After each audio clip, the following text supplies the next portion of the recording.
আসসালামু আলাইকুম। SR review চ্যানেলে আপনাদের সবাইকে স্বাগতম। এখন আমরা কথা বলবো শাকিব খান এবং রাজ চক্রবর্তী এসবিএফ এর কলকাতার এসবিএফ তারা একটি মুভি নিয়ে আসতেছে আগামী 2025 সালে ঈদুল ফিতরে। মুভিটি নাকি নবাব সিরাজউদ্দৌলার বায়োপিক হবে। এসবিএফ এই বায়োপিকটি নিয়ে কাজ করতে চাইছে অনেক আগেই, কিন্তু ব্যাটে বলে হচ্ছিল না। রাজ চক্রবর্তী একজন গুণী পরিচালক, তার ভালো ভালো মুভি আছে।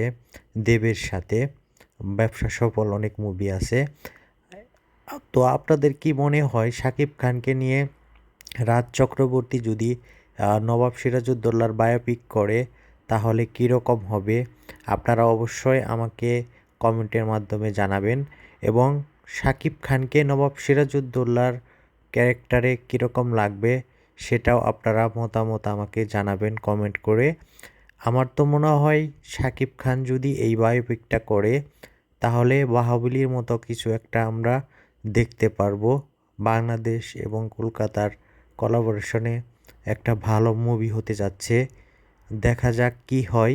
শাকিব খান এই নবাব সিরাজউদ্দৌলা বায়োপিকের জন্য পারফেক্ট একটা অভিনেতা। দেখা যাক কি হয়। সবাই সাবস্ক্রাইব করে পাশে থাকবেন। ধন্যবাদ সবাইকে।